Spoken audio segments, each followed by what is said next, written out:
What is an advanced emergency braking system?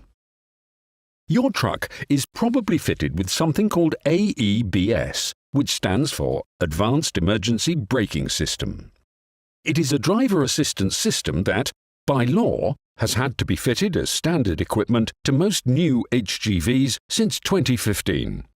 Its purpose is to warn the driver if it senses that the truck is about to run into the back of other traffic, and then apply the brakes to reduce the impact if the truck driver has failed to react in time.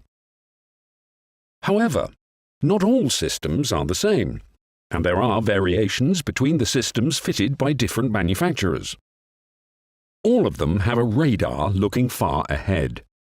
Some systems also feature forward-facing cameras in addition to radar sensors.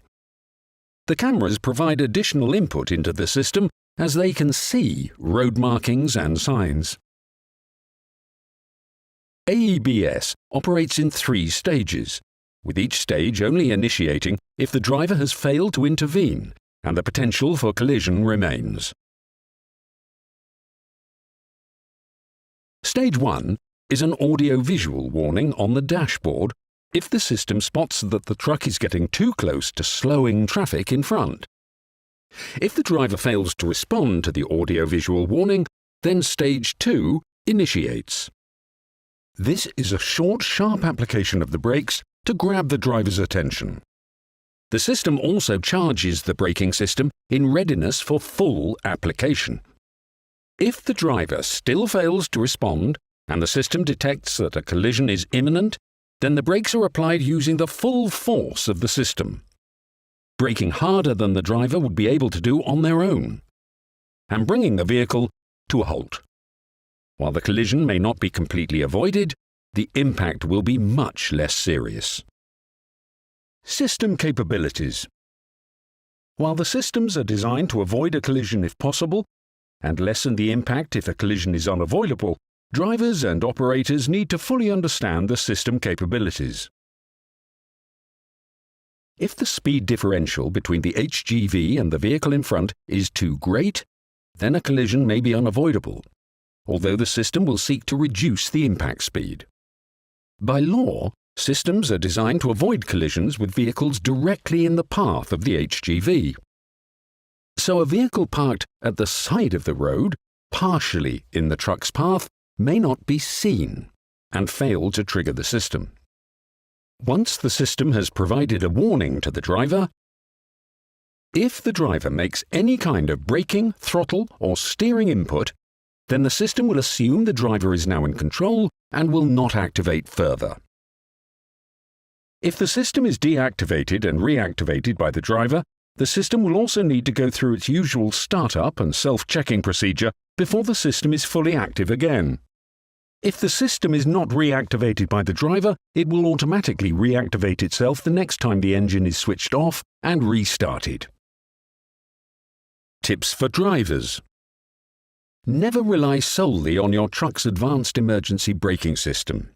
It is there as a driver aid only, and you must concentrate fully on the road ahead. Remember that after the first alarm warning, any input by you through the pedals or steering wheel will tell the system you are in control. Be vigilant for vehicles stranded at the side of the road that may be partially in your carriageway. The system may detect offset vehicles or pedestrians, but it is not legally required to do so, and may fail to recognize them. While the system can be legally deactivated if, for example, it is malfunctioning, the system should be checked and reactivated at the earliest opportunity. Some systems, especially those systems without additional input from cameras, may occasionally be triggered unexpectedly by road features. If you deactivate the system at locations that frequently lead to a false alarm, make sure to reactivate the system immediately after passing by. But remember, the system may need a period of time to reset itself, during which it will not be operational.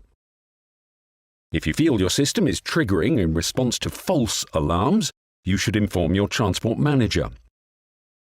The system may trigger if another driver pulls in front of you or cuts you up after overtaking. These are not false alarms and do not warrant the system being deactivated. Just count to 10 and carry on. If you were to be involved in a collision while your ABS was deactivated, this could affect a court's view on your level of culpability. If your windscreen is damaged and replaced, any camera system fixed to it must be recalibrated by a professional to ensure your ABS continues to function properly.